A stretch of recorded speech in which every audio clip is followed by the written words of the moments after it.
All right, Kiss Army, welcome to the KissFAQ Podcast.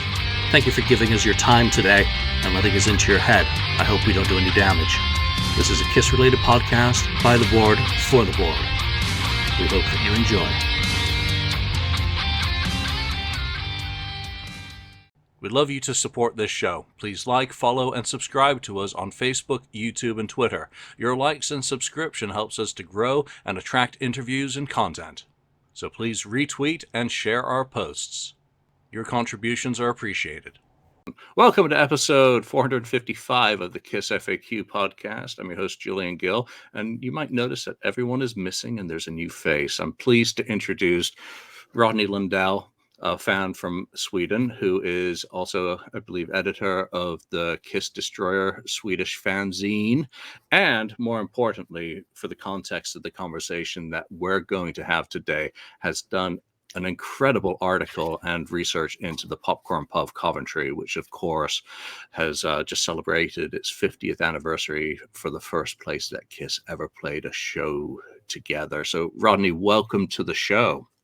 Thank you very much. I'm delighted to be here.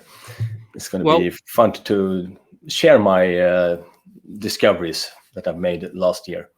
Yeah, it should be fun because you have posted some on the FAQ. I have seen your postings elsewhere on Facebook. The Swedish Kiss community is a very strong, a powerful and attractive Kiss community. You guys, the Destroyer Fanzine, let's talk about that first. The Destroyer Fanzine, pardon me. Really the is last two issues, it's an incredible fanzine. Yeah, and this one is just getting posted to the fans. It was printed last week and it's going to be made out this week. It's a fantastic magazine. So what is your role with that fanzine? And what for the non-Swedish speakers, it's a reason to learn Swedish, that fanzine. If you need no other reason, learn Swedish so that you can read that and the books that Alex and Carla are putting out only in that language. Yeah, it really is. I've been working for the fanzine about 20 years, posting articles in it, and in the last two issues, I've been the chief editor and stepped up for doing that work and also writing 1 or 2 or 3 articles each issue. And the last one, I've done an 8-page article about the Coventry and the popcorn. It's a full, color pages, 50 pages plus with colors and original material. It's no reprints from magazines. It's just original material throughout. Original material written by fans for Swedish fan or Scandinavian fans. Yeah, since there is some crossover in the language. Going 8 pages into the Coventry is an amazing deep dive. But before we talk about that, I want people to get a feel for you as a Kiss fan. What made you a Kiss fan? What was the album and or song or picture that grabbed your attention and got you addicted to this life? A World Without Heroes and The Elder. I was 11 years old and it was a TV program in Sweden who showed the video. And I got hooked. Gene was crying and there was some soft music. I was into the Beatles at that time. And I loved the Beatles and I loved the Wings and some Swedish music. And then I saw that and it fit into my liking. And then I Love It Loud came like a year after and I was hooked. And then Lick It Up came in 1983. And that's when I became a real Kiss fan. I saw them at the Ice Stadium here in Stockholm. And from then on, I was a Kiss fan. It was number one for me. And I've seen them about 25, 30 times now. 83 was the first, and I saw them in Stockholm, Gothenburg, and Helsinki this summer. And I'm going to see them at the Dalhalla. That's going to be amazing. They're going to play in an old quarry in north of Stockholm, like 2 hours north of Stockholm. It's an outdoor arena in Old Quarry. It's 6,600 people. only. But they're doing 2 nights. 2 nights in a row. That's, Yeah. I mean, how tired Gene's gonna be the last night. Yeah.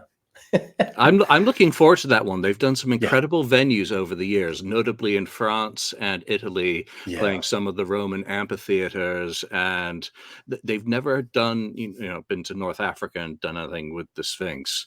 No. But to do a quarry with its impressive Yeah. surround, and apparently the acoustic, the sound is amazing in that because of the rock walls.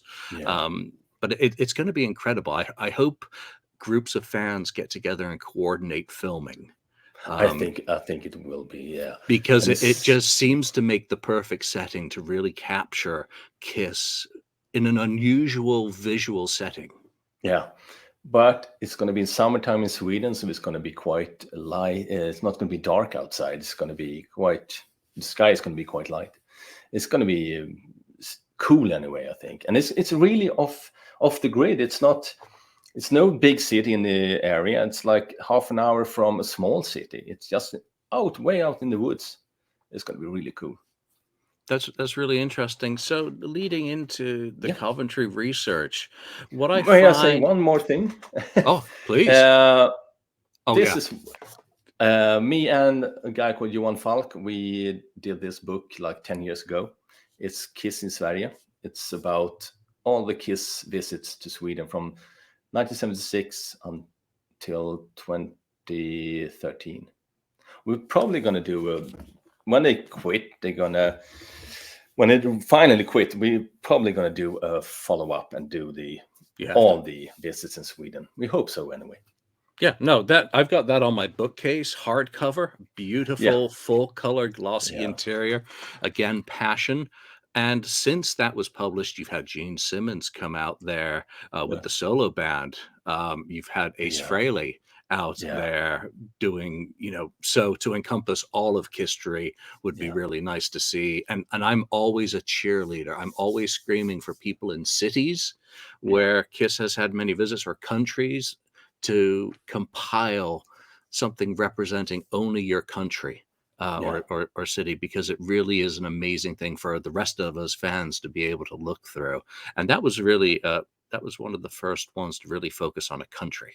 Yeah, I also like your books when it focuses on like one album or one small short era. That's what I like, when you go really deep on a small subject.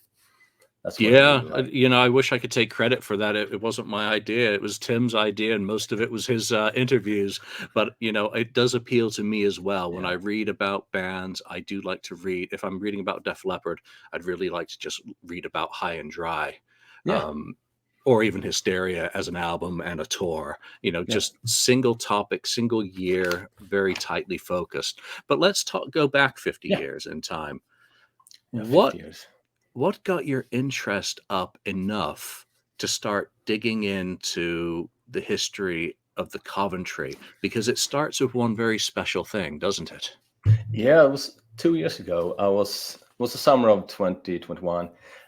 I was chatting with my friend Alex, and we were discussing, why is there no photos of the Coventry, of the front of the Coventry? We have some photos of inside, a lot of Kiss photos and some of the other bands, but there's none of the front of the Coventry. And I thought that it must be somewhere. And I actually spent almost two nights hunting for it digitally. And I was close a few times. I found some tax photos from the 1940s and 1980s where they photographed every building in New York for tax purposes. And I got some photos of the Coventry building from 1940. I would send them to you and can show this in. You can cut them in.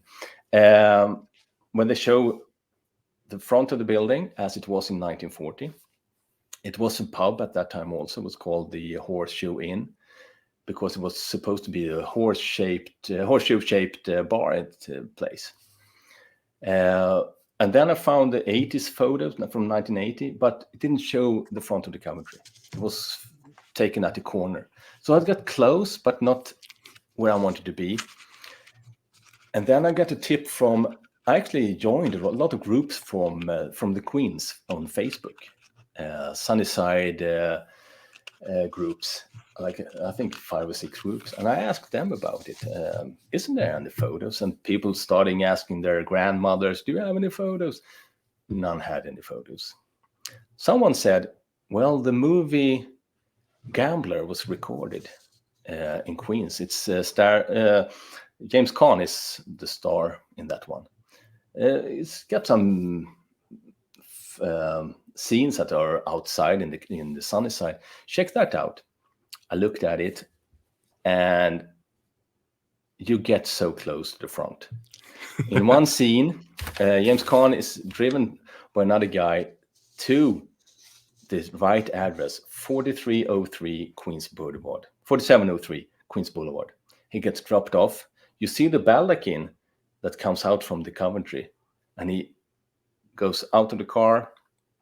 They cut to when he enters a pub, and that's not the Coventry. That's another pub. But you get to see the baldachin of the Coventry, and that is filmed in the late 73, early 74. So that's how close I got, and I was so frustrated. Then I got a tip that Daily News had an article with a photo, and I found it. And that's a photo that's all over the internet now of popcorn. It was published in Daily News in October of 72. It's taken by Frank Russo, I think. Yep. And it's a fantastic photo. It got me a lot of information, like the place called Ambassador Inn that was in the 60s in the same building. It was a dance hall. And before that, it was a horseshoe inn. And that photo was like, for me, it's magic. I finally got to see how the place looked on the outside where Kiss played their first gigs. And it's contemporary, because October 1972 is right about the time. I think it opens a little bit earlier than that. It was also an Irish cultural center. Yeah. So very much showing the changing demographic of the Sunnyside area, but it had just opened in late 72. The first ad for it is from August 24th of 72. That's right. And the first band played on just a few days later on the August 30th. It's a band called Puddin. I have no more information. That they called Puddin, and they played a few more times at the Coventry. And the first weekend was September 1st to 3rd. And Link Ray, you can listen to a lot of his music. That's on streaming services. He was the second band who played there. Yeah. Now Link Ray is one of the acts to come out of the Coventry popcorn that made it. Yeah. That was legitimate. Puddin, short for pudding, like dessert. I have no idea about, and then we'll talk about some of the other acts as well, because there's some pretty wild names. But that ad, I've actually got it here, and I'll put that up. It's for open auditions. Yeah. Both for rock bands and for folk music. Yeah, and that was what Betty Smythe. Yeah. She was the talent booker for the Coventry, had come from the Village Gate. Yeah. And that folk scene, but continue with your story. Yeah. The thing is about Betty Smythe is that Paul Subban don't remember her. I asked his son about her, and he asked his father, and he said, I don't remember her. So I don't think she was around for that long, because in 73, Paul Sub, I think, took more responsibility for booking bands. And then a guy called George Perry and also Bobby Flame, who was a bartender, they took bookings later on. And as I understood it, it was almost like if you came in and asked, can I play here? And it was an empty spot in the calendar. He said, yes. There was, in total, it's over 300 named bands who played at the Coventry for those less than 2.5 years it was opened. It's 300 named bands. And then you have countless of special guests, third act in the ads. So it's probably like 500 bands who played there during 2.5 years. It's incredibly how many bands who play there. For such a short period of time. When you think of the bands that played there, starting with Link Wray, then perhaps going through Kiss, Heartbreakers, New York Dolls. I mean, you just stop right there with those four, but there were others, a lot of others. You know, what was Cyndi Lauper's band? I think Blue Angel. But they didn't play that. I think maybe at the end. But Doc West, her band before, who played covers. And you mentioned the Heartbreakers. They were the last band to play there on the first version of Coventry, on the June 1st in 1975, when it closed down the first time. So it's one of Elephant Memory is another band who played there. That's John Lennon's backing band. I believe they were the first band signed to David Krebs Contemporary Communications before the Dolls and Aerosmith. And Aerosmith was one of the bands that was turned down. The only band, I think, that was turned down because he didn't want to pay them $300 for their traveling from Boston. That's okay. They weren't needed. They were playing up at Max's, which Kiss never got to play. So, that's right. And so it opened. Popcorn opened about 24th, around that week anyway, and it closed down on the 1st of June, 1975. The first version. It's actually 4 versions of Coventry in total. Did you know that? I know that that Paul tried to open Coventry 2. Yeah, I think in 1974, in a different location, so a separate physical club. And then I know that this place became a disco, and then it transitioned back into, I think, an ethnic type of center, and then back to Coventry's coming back, I think, in 1978. And that's as much as I know. In this Coventry 2 was a small place on First Avenue on Manhattan. It was less than 100 people that could fit in there. And it was just for February to June 1974. It was basically a flop. It didn't work out at all. And he only booked folk music and arty stuff there. One of the artists that I read about, he was bicycling on a unicycle and playing his own songs on like an ukulele or something. It was really strange music, strange like theaters and radio shows and theaters in those compact versions.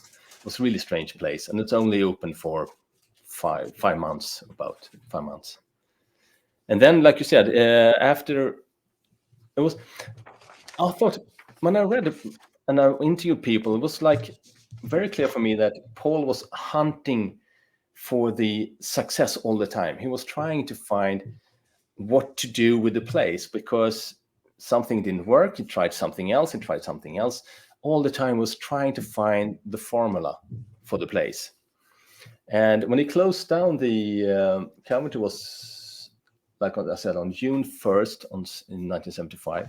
He was supposed to open a disco called Inferno. There's some ads for it and said it's going to be the hottest place in New York. In less than a month, he changed it to Aritama, a Latin disco. Right. It's just, the Inferno is less than a month, and then it's switched over to Aritama. And that stays open, though, for 6 years, I think. It's 1982 it closed down.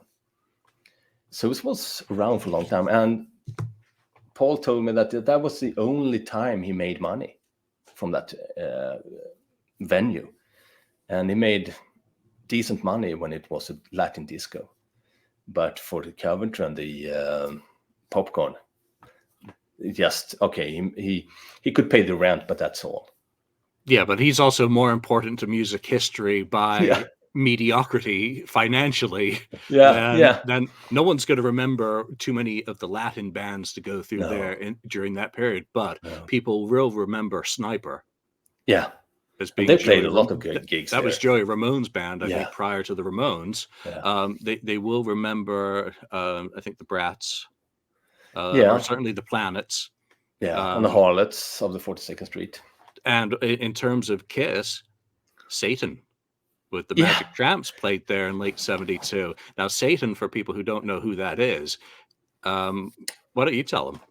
Satan is, it's a really interesting act. It was a one-man act. He was also doing things in makeup. He would paint himself red, and he has a cloak on, and he was introduced by I don't know the political correct word, but it used to be midget, what's called the short people, who came out and did like a really pompous introduction to him. And he came out and he blew fire, or he was eating fire on stage, and he played like a short set at the Coventry, at the Popcorn, and other places on Manhattan, like in Max, Kansas City. And he was, I think he may have like introduced thinking about fire. I know that it was Bill O'Coin talked to Kiss and said, "Oh, you should do this." But since he played a lot of the places where probably Bill O'Coin went and Gene and all the other guys went, maybe they saw this show because he did a quite good show. Yeah, I don't think any of the gimmicks that Kiss had were original, No. but I think they were presented and made the most of by Bill O'Coin and Sean Delaney, and of course a very willing Kiss, because the Magic Tramps was Satan as the side act.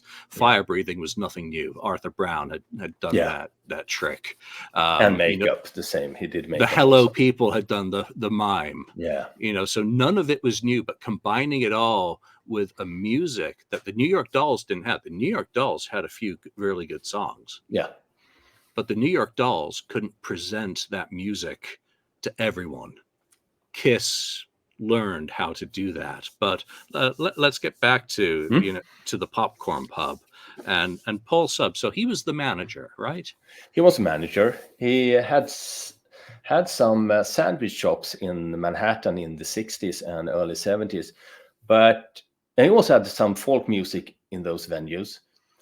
But they were disturbing the religious communities in the area, so they had to close down, and he was looking for a new place to open up and have some stages with more rock music.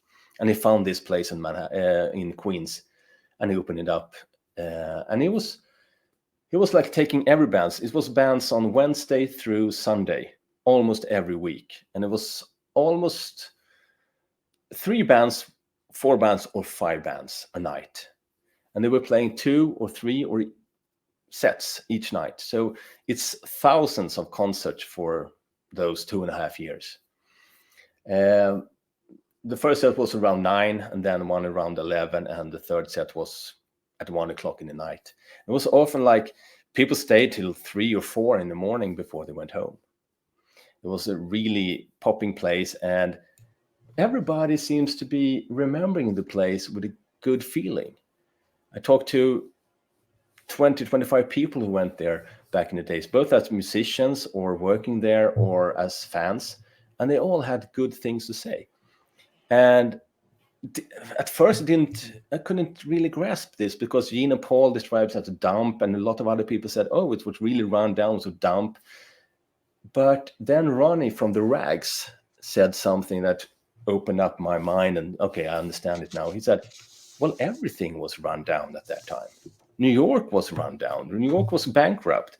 Every place, Max, Kansas City, Mercer, all the places in downtown was really run down. Everything. Oh, Mercer fell down.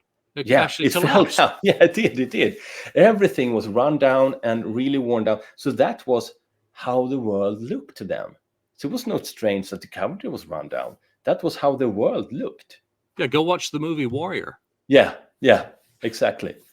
And then also the Coventry was painted dark, like almost black, the whole place. The only windows you had was those that you can see in the photo, that's towards the Queens Boulevard. That was the only windows in the whole pub.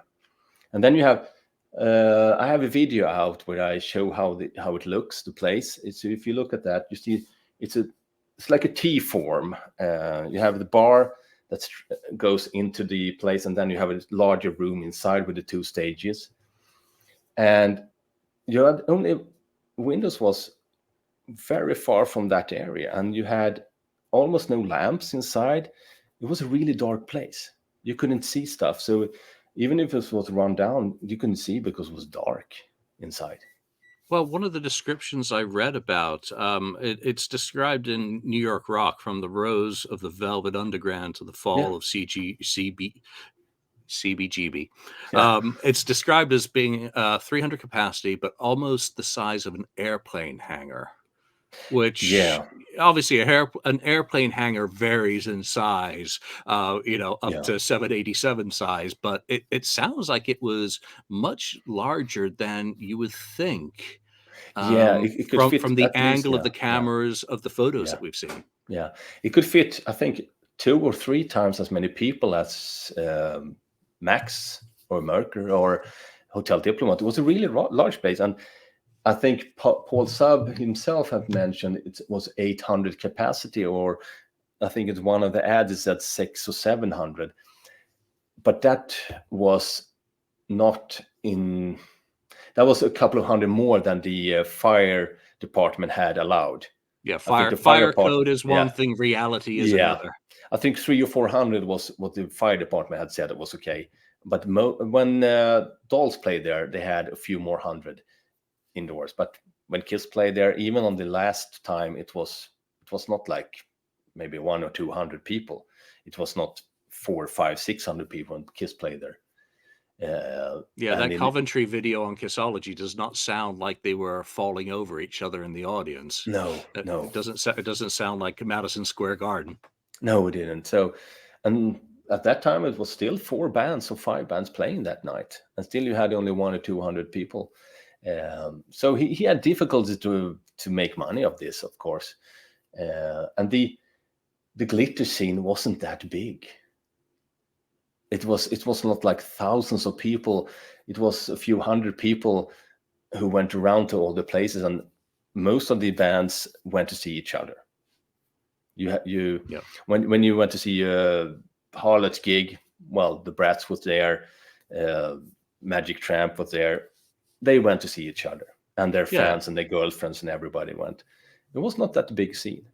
No, I mean the Bleecker Street Loft shows, Yeah. which with Queen Elizabeth and Kiss and some of the Diplomat bookings kind of tell that story, because the New York Dolls were part of the Warhol scene.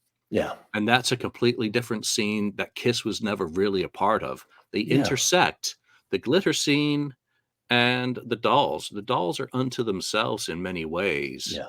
Just like Aerosmith was an entity unto itself, even though all three are kind of grouped together. Yeah.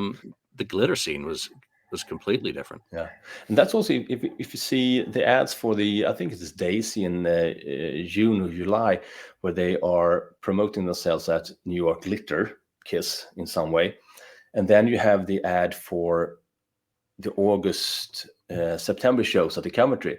Then Kiss are Heavy Metal Masters. Sometime around there, they are figuring out we are not part of the glitter scene. We are not New York Dolls. We are not one of those bands. We are something else. And they are starting promoting themselves as We are something Thunder different. Rock. Yeah, Thunder Rock. I wish that would have, kept going, because Kiss music is not like a lot of other bands. So yeah, I think that would have been cool to keep telling people it's Thunder Rock. Yeah. So let's go back to January 1973. One of my burning questions, I don't know if your article answers it, or maybe Paul Sub did. Why was the club's name changed from Popcorn Pub, which it had only had for 4 months or so, Yeah. to Coventry? And why Coventry? I mean, I have an idea, but... Yeah. Well, let's see if it holds to the truth. I got answers for those, except for one thing I don't have 100% proof of is when exactly it changed name. But the Popcorn was not the only place called Popcorn. It was some place on Manhattan also called Popcorn, and he was getting people confused by they calling, oh, is it at your place this band is playing? No, it's not the other one. So he had to change the name for the place.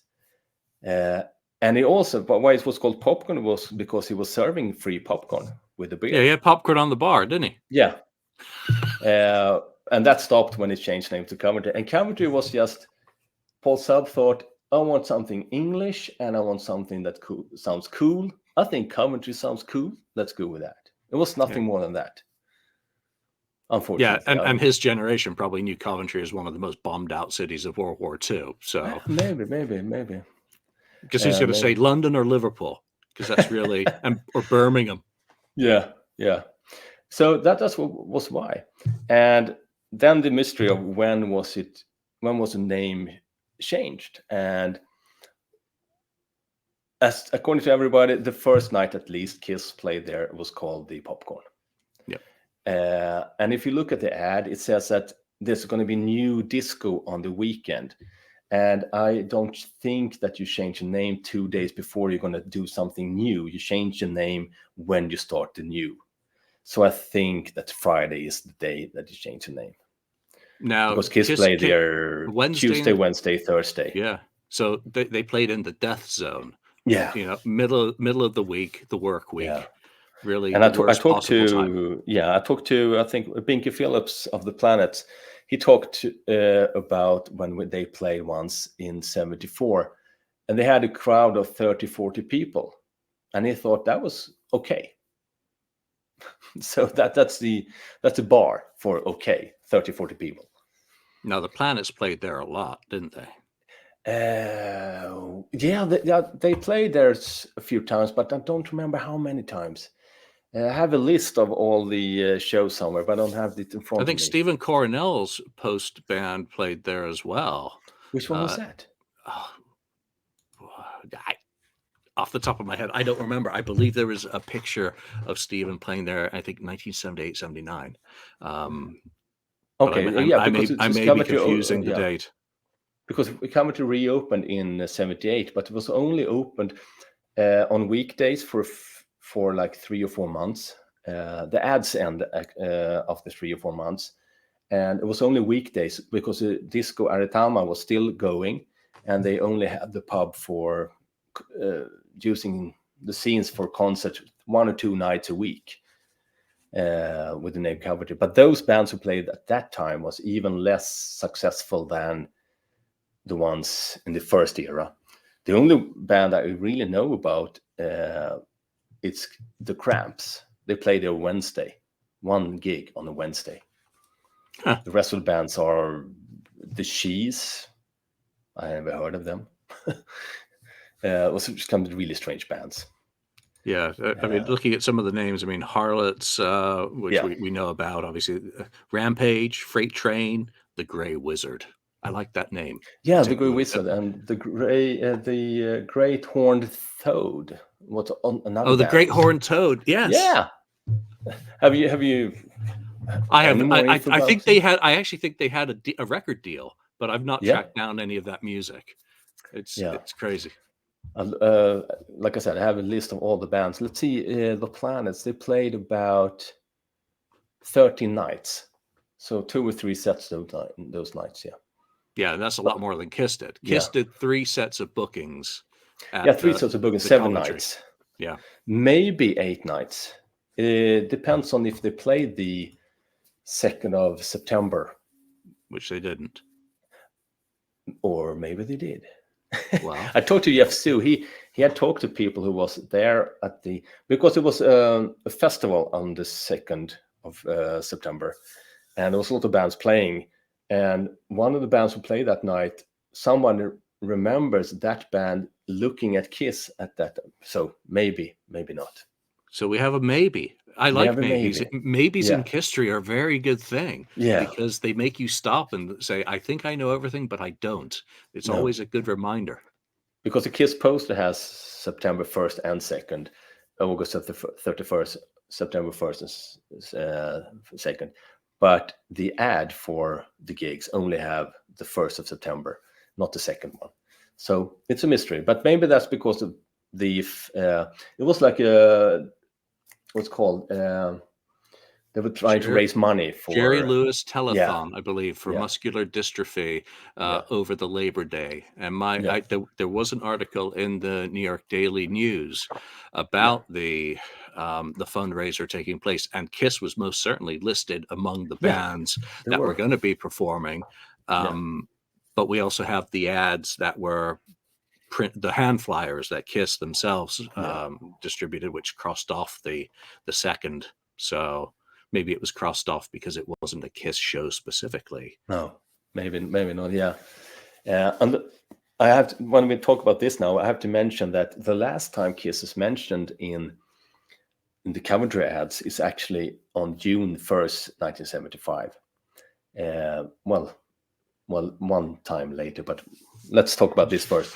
When the last night of the Coventry, when it was closing down, he had a lottery for 25 Kiss LPs that actually Kiss management had donated to Coventry, and they were have a lottery that night for those.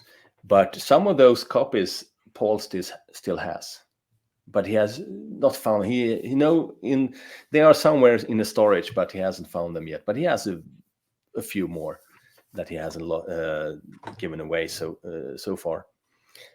I think that's the first album, so it's probably sealed first albums that are donated to Paul Sub. I told him, you're gonna get a lot of money for those if you sell them. Those with the little piece of paper saying these. Yeah. Signed if you Paul write a letter, Sub, who booked the first Kiss concerts. Then nice you're gonna have your pension secured for the many years. But then Kiss was mentioned actually one more time after that, and that's the first ad for the reopening in 1978. In that ad, he listed the bands who had played there before, and he was trying to lure people to go there. It was Ramones, who never played there as far as I know. Like you said, Sniper played there, but I don't think Ramones played there. There's no ads with them listed. Dictators, strangely enough, David Johansen, but not New York Dolls. They named him as a solo artist. Really strange. And Kiss, of course. But didn't get many people there because, like I said, it closed down three months later or something. And it was just a disco again. And Paul Sub, he decided to make a disco of it. He talked about it already in the fall of 1974, when he published an ad with a quite sharp letter in that ad, where he says he was quite disappointed in acts who had started at Coventry and not come back for the anniversary week he had in the summer of 74. He doesn't mention Kiss, but it's obvious Kiss is one of the bands he talks about who didn't want to come and play at these anniversary gigs. And he says, if this doesn't change, if people keep forgetting about their past, I'm going to turn this into disco. And 1 year later, he did. So it was a strange, behave or otherwise. And when I showed that to his son, Charlie, he just laughed that, my dad was mad. I can see that. He was quite disappointed. He didn't get any benefit out of these bands. I can understand him naming David Johansen rather than the Dolls, because the Dolls by that time are Poison. David Johansen is the Dolls. I mean, he's still alive. He is the one who's had the art and was the face and the voice. So I get that, even though it is disrespectful to the importance of the New York Dolls in terms of everyone who they have inspired. And it is sad that a band like Kiss, but you can also understand in mid 1974 not wanting to go back or be reminded of that when they are struggling, about to go in the studio and try and record Hotter Than Hell, and I would say that they weren't having the best of the time on that first tour. With but still, it would be a big step back to go back to the Coventry. It'd be a humongous step back, and also to try and then put in their stage show into a club again. It would be a nasty reminder. Yeah, they were doing it in similar clubs like the Agora, Peter knocking into the ceiling and all of that, and Gina had a chorus. Gene breathed fire in the Coventry. Yeah. That is insane. Peter Criss used his exploding drumsticks in the Coventry. Yeah. With And that, it was funny with because that Gene short said he roof. never did it. Yeah. Gene said he didn't do that, but then the video came out and you see, oh, he did it. Then you see that, and then you see Peter. It was when I saw Peter, and you could actually see the sticks. Yeah.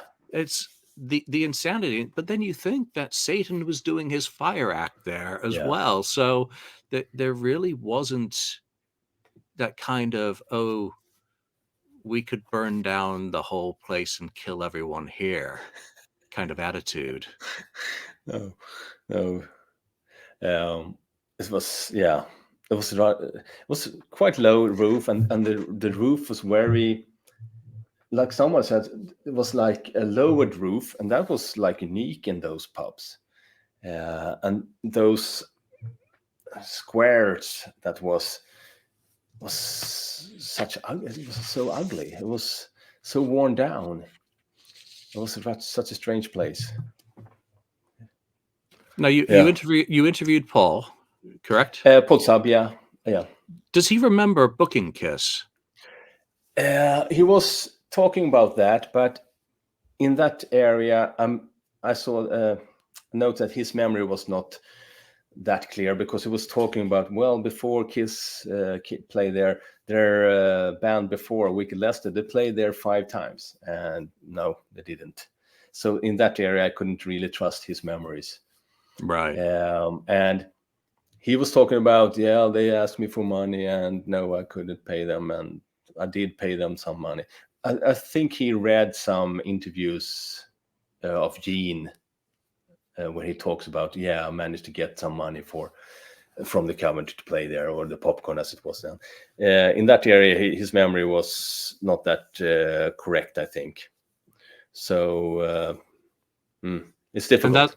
And that's the downside to 50 years going by. I know he was quoted, a lot of the people on the scene were quoted for Nothing to Lose, at least recording that memory those many years ago when those original interviews. But who were some of the interviews that you conducted for your research that stand out in your mind? The son, Charlie Sub, was amazing to talk to, because he was around at that time. He was 17 when the Popcorn opened. He was there helping out, decorating when they were building it, or painting and doing some renovation before they opened at the Popcorn. He had his band called the Blue Suede. Not Swede, Suede. Yep. Yeah. They actually played there a few times. Once opening for New York Dolls. And they were also doing some rehearsals before it opened for the evening. They had possibility to rehearse at the stages.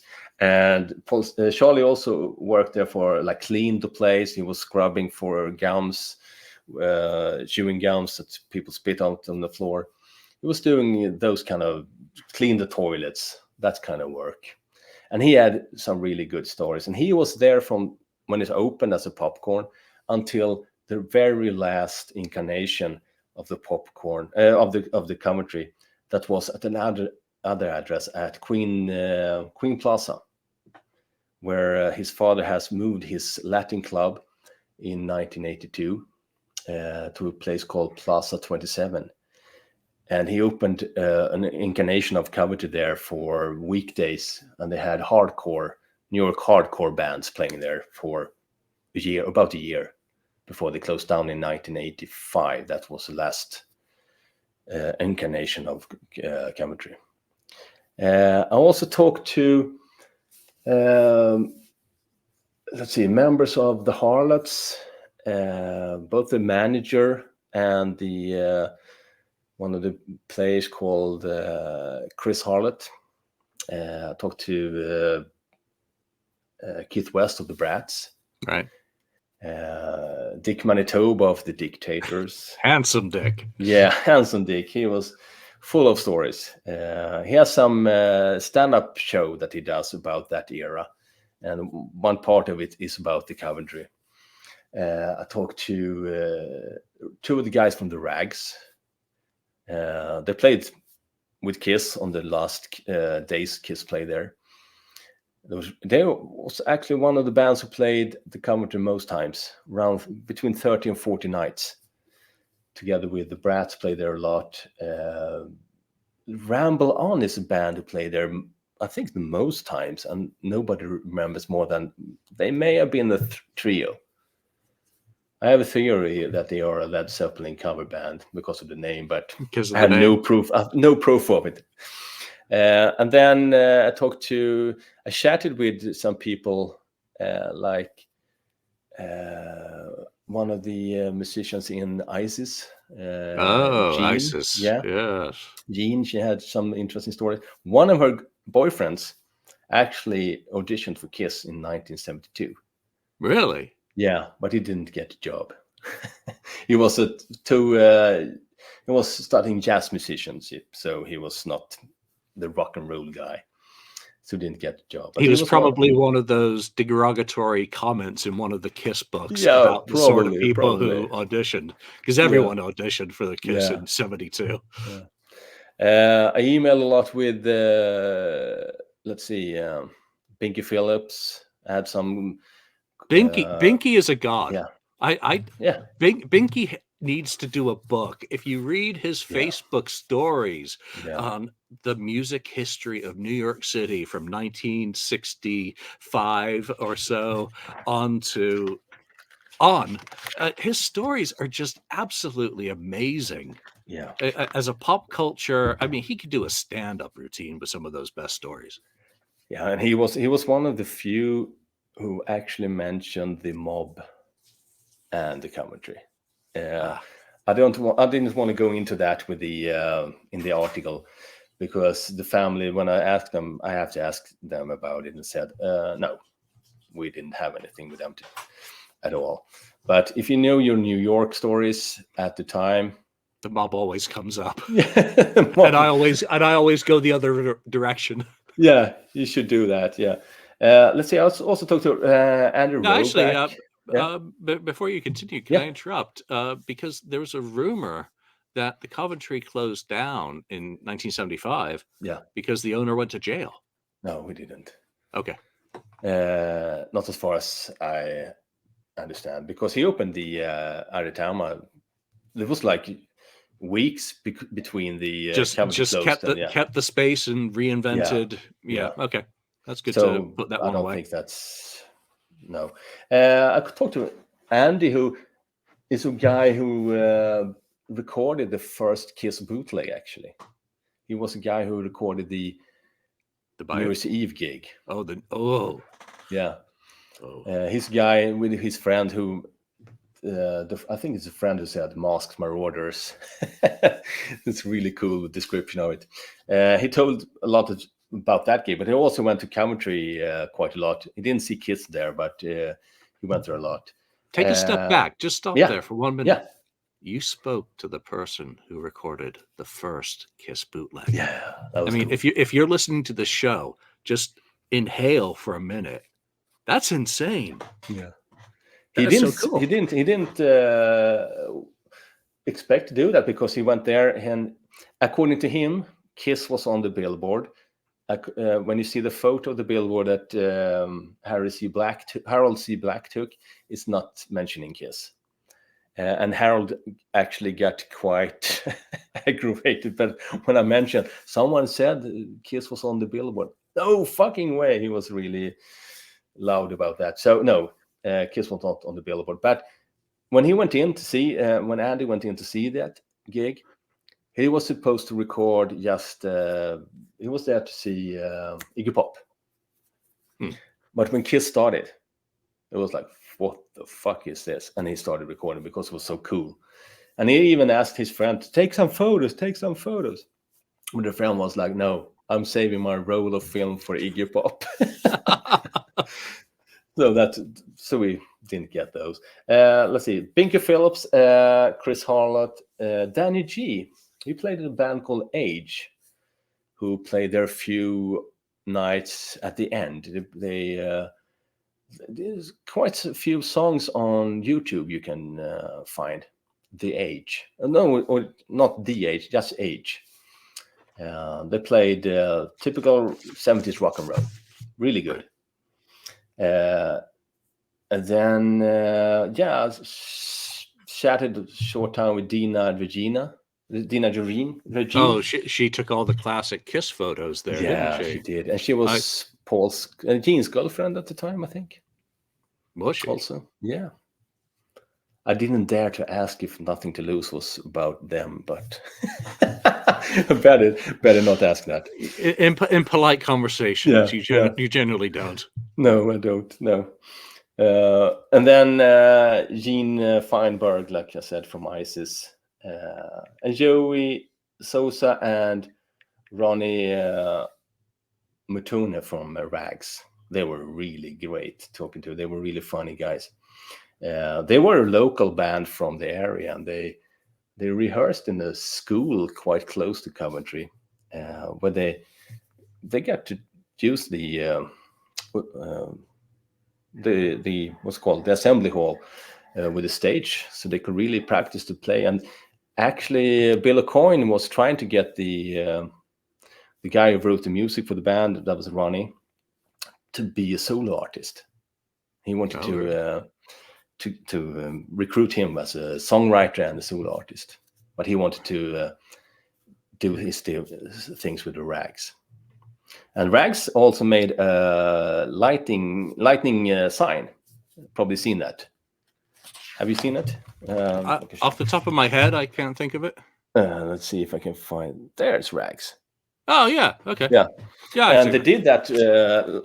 They got inspired by Kiss, but they built it themselves. He said it was totally dangerous. They thought it was going to burn down the place every night because it was so hot and it was not safe.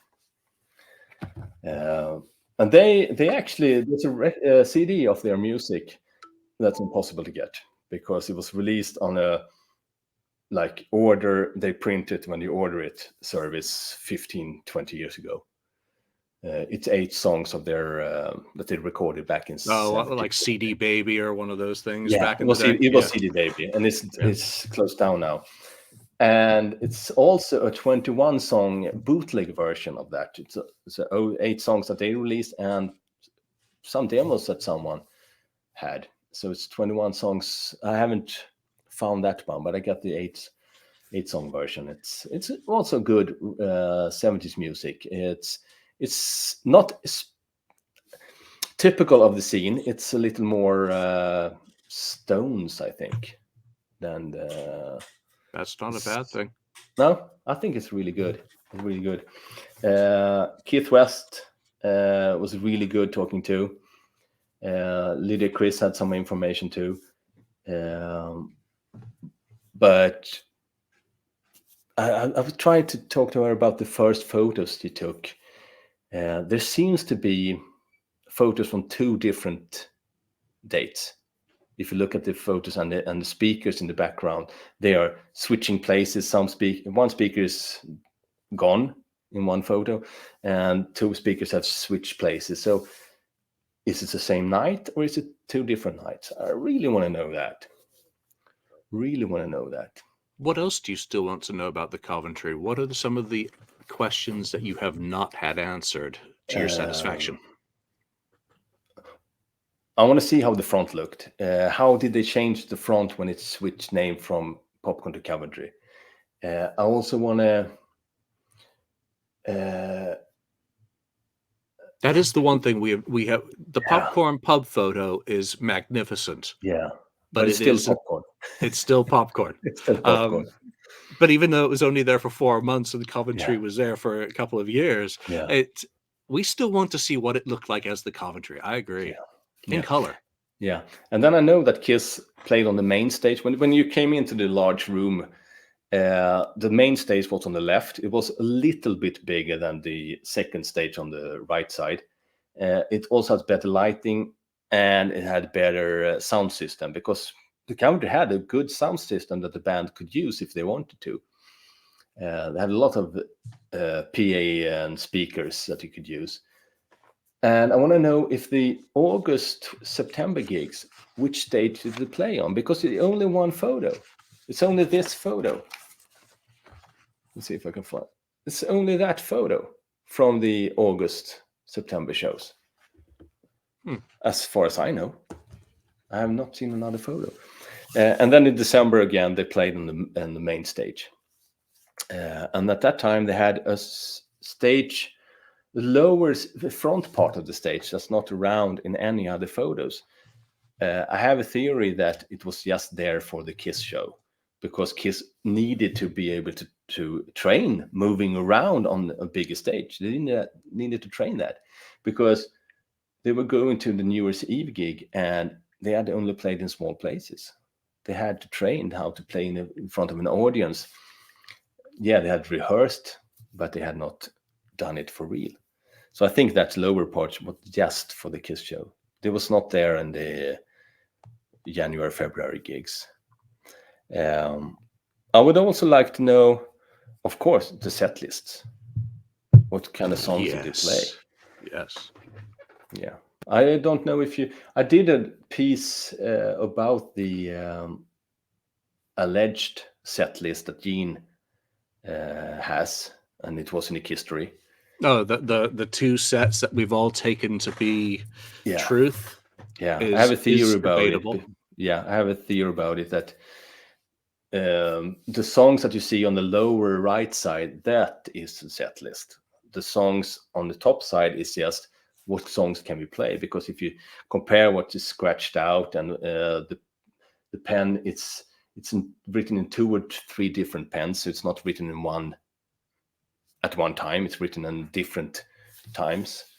I don't know if I did a translation of that. I may do that and put it on the FAQ forum, because I think I had some ideas that maybe new in that one. That would be nice. What kind of songs did you play? There's one other artist from that inaugural show. Yeah. That I find interesting. David Buskin. Yeah. Do you remember the name? I have heard it, but I can't remember what he did.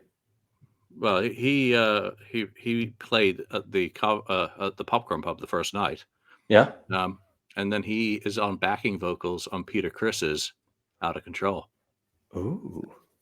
So connecting the very earliest part of Peter's career with Kiss to the very end. It's a nice bookend.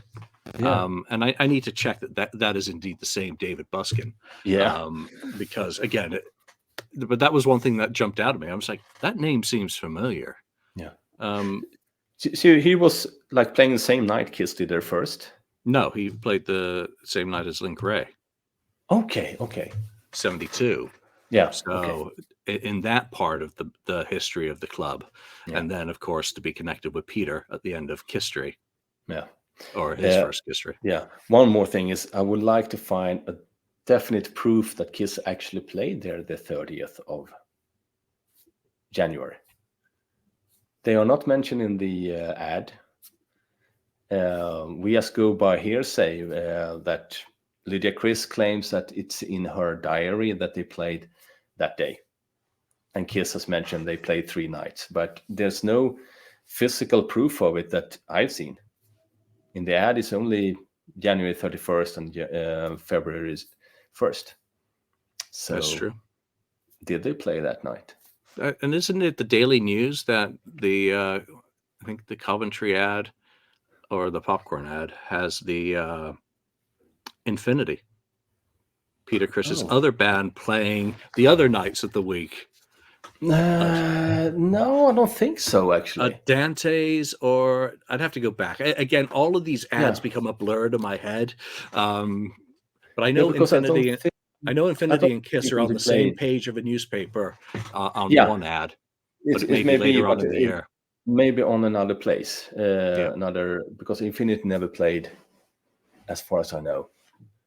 I have to check. I have the list of all the bands, but I don't remember them. No, they would have been at the same venue. They would have been playing. Infinity would have been playing at a different club, but on the same page, an ad for Infinity and an ad for Kiss.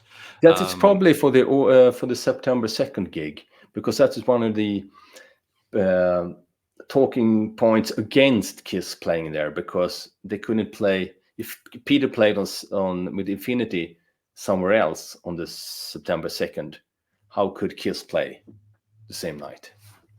well, you could dress up and Dress drive someone up, there, but dress Moose up or JR yeah, up as yeah, it's possible, but who knows? Who knows? Yeah, but to get definitive proof that Kiss actually played there on the January 30th would be nice. Yeah, because now we don't have that. That would be cool. we still have a lot of mysteries to solve in history. Yeah, and people tend to disappear. Mark Pollard was a really good guy to interview.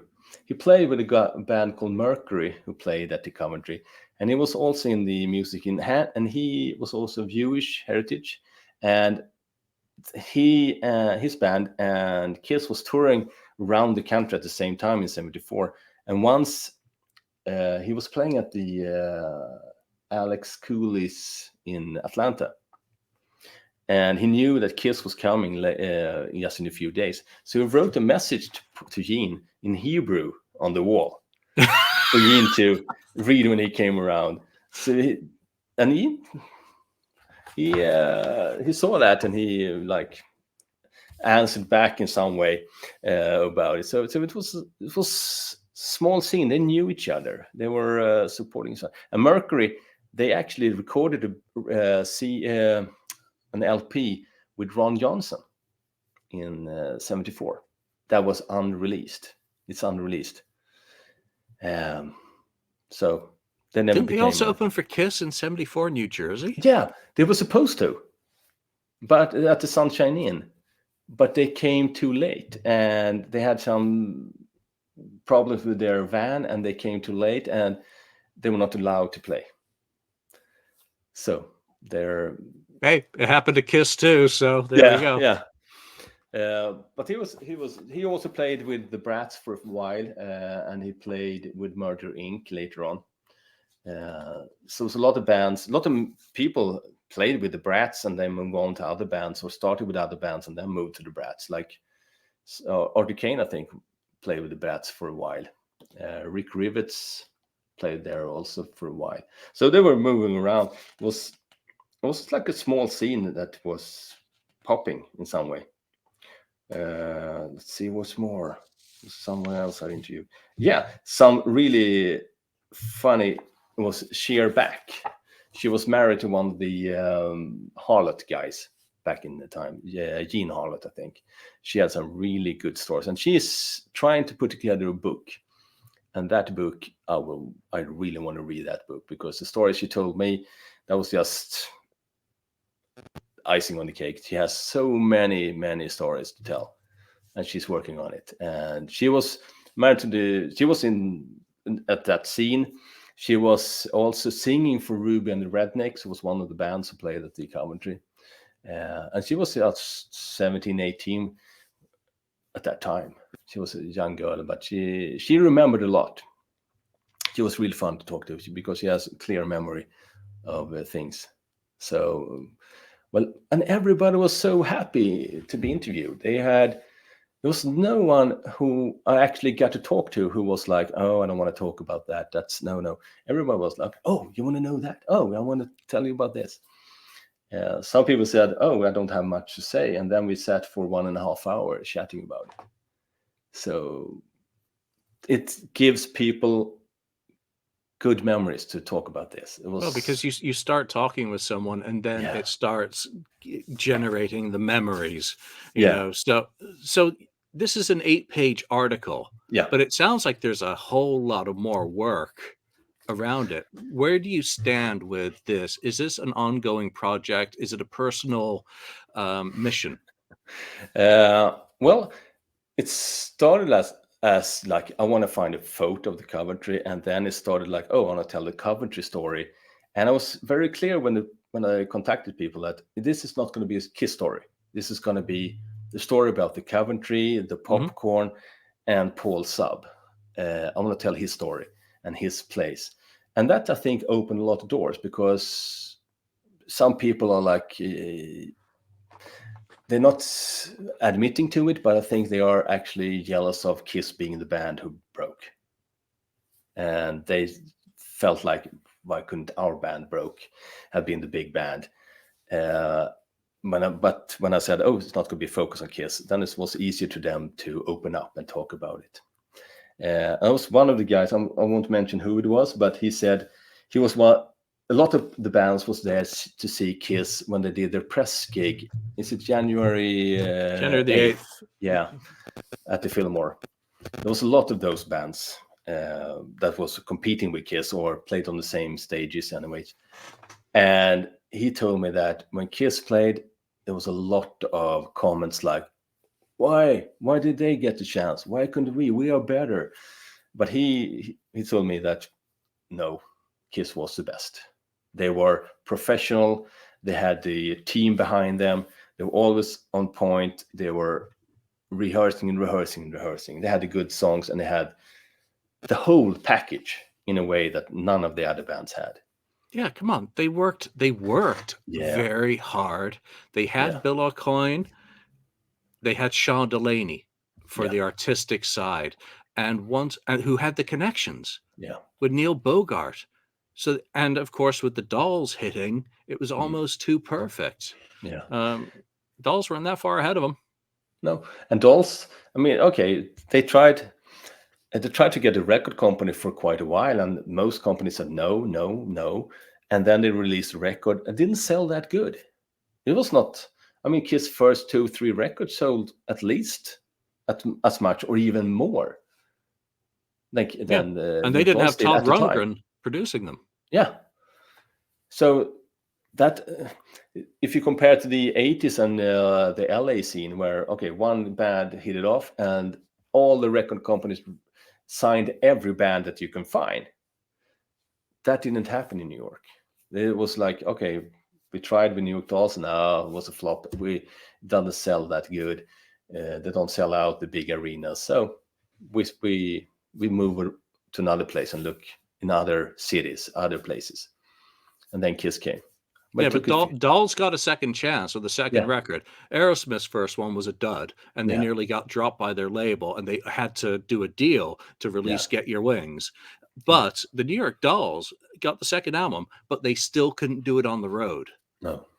They would do maybe one good show out of every 10 that they would perform. Kiss was consistent. Kiss blew the roof off night after night after night and reached the audience, just like Aerosmith. They got the music to the people, and they built followings. Yeah. Work. That's what you got to do. But the New York Dolls have inspired way more bands in a way because they're media darlings tied up in the whole Warhol thing. Yeah. But look at all the people who cite Ace Frehley as the reason they play guitar, or Peter Criss as a drummer, or model themselves on Paul Stanley as the lead singer. It's all good, and that's what's great about celebrating them 50 years after their first shows. So Kiss Destroyer fanzine. What sort of article are you going to dig into next? What?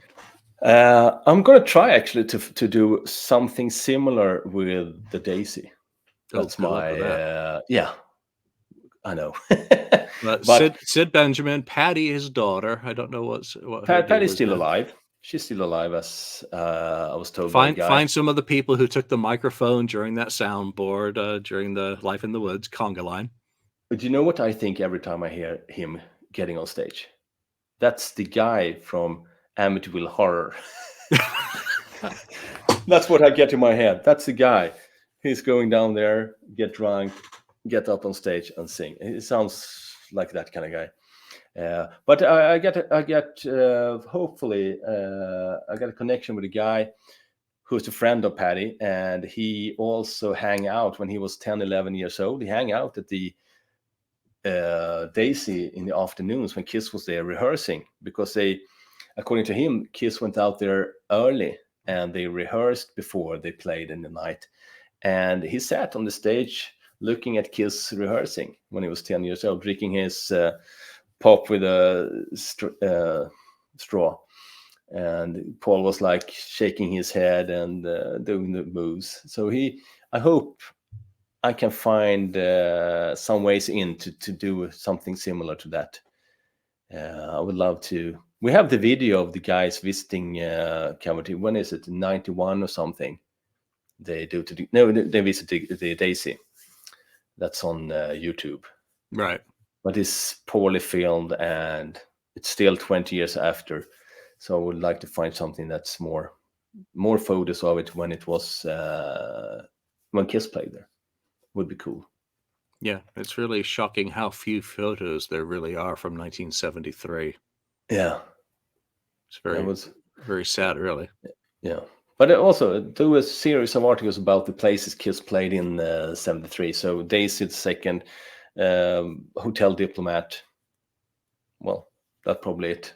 Then that pretty much covers it, other than the library, the library, the loft, and Bleecker Street. So there really isn't that much more for that year, which is what's so. And no wonder the other bands were jealous, because it's almost that Kiss did not pay their dues in the clubs. They were playing 4 sets at the Daisy for a few of their bookings, but that didn't last long. I think they did 2 sets a night at the Popcorn when they started, then 4 sets at the Daisy for 2 series. But that's not dues. Peter Criss paid his dues because he was doing double time. Yeah, and the Daisy, I don't know what kind of room reputation that place had at the Manhattan scene. How the Dolls, Harlots, what did they think of it? Did they even know? Well, look at the bands who played out at the Daisy. Nautilus, is the only one I can think of off the top of my head. I mean, even the Coventry. Come on, it had hootenannies. That's folk music, country, yeehaw days. Yeah. So every Monday, they weren't Kiss. Again, they're playing nowheres. One has poisonous 35-cent beer. The other one really isn't much of a scene. It's on the periphery of it. It's very second rate compared to Mercer Arts, upstairs at Max's, or most of the places that people will think of, which are associated primarily with the Dolls in that period. Kiss is nowhere near there. Instead, they're playing the Sunnyside area, Queens, up near up near the Midtown Tunnel and the Queensboro Bridge. And he was struggling to get people from Manhattan to come out there, because in almost every ad you have a description. It's just 5 minutes by car. It's close to the subway and everything. And the Manhattan people, they came out in the weekends. They came out to see the Dolls, to see Harlots. So they took out their people. The rest of the week, and even on the weekends, we had the local people. It was more blue collar working people. And there was not conflict, but it was a clash of cultures. I think it was Cher Back who told me that when the bands ended the tour, they ended the gigs, they had to redress, they had to take off the makeup, because if you went out on the streets, cars would stop, people would scream at them, throw bottles at them. They had to tune down their androgynity and their trans makeup. Because you'd have people tapping on glass bottles. Come out and play. Come out. Yeah, it was like that. Because it was but it was supposed to be quite a lot of bars, and it was also a strip club that Cher Back said she was dancing at just a block down the road. And the bands went there to see her and other dance, and then someone called them, say, "Oh, we were up in 15 minutes," and they had to run up and do their gigs. And they had the downstairs area, backstage area at the Coventry, where they had their after show parties and dressing room. So it was downstairs. It was a stairwell to. If you see the video on the right side of that stage, you had a fire exit door to the 46th Street, and you had to stair down to the basement, where they had quite a large room where they had sofas and tables and chairs, so you can have parties. And I think there was some toilets down there too. And you had, this is so strange, you had a guy living there. It was called Louis.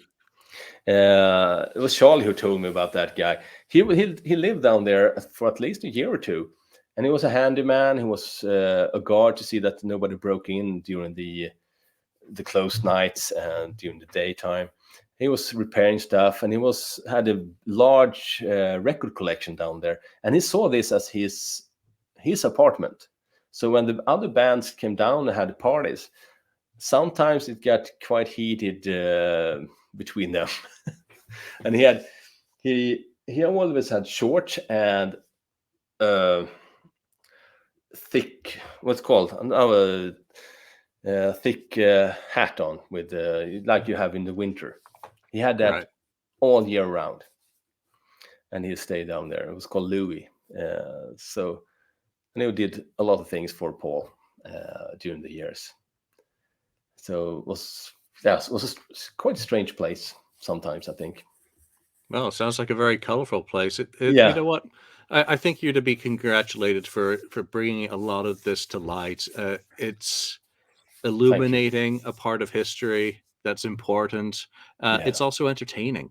And, you know, I hope the readers of Kiss Destroy Fanzine appreciate that, because we've got to live it in a conversation and people listening to this, but it takes a lot of work and a lot of commitment to do that research. And that's why I want to say thank you. Thank you. It was really nice being a guest at your show. Well, Roney, thank you so much for joining us. Where can people find the Kiss Destroyer fanzine and you if you want them to find you? I'm on Facebook, so look me up there. And the Kiss Army Sweden, that's a group on Facebook. We also have a page on the internet, but the easiest way to get hold of us is on Facebook. Awesome. Well, thank you very much for joining me today, and best of luck with whatever you decide to take on next. Thank you. Thank you for spending time listening to the KissFAQ podcast today. All sales are final. There are no refunds. If you'd like, look us up on Facebook or come over to the KissFAQ message board and discuss the topic we've broadcast today. Don't forget to rate us on iTunes, Spreaker, or wherever you've listened to the show. We hope you'll join us again.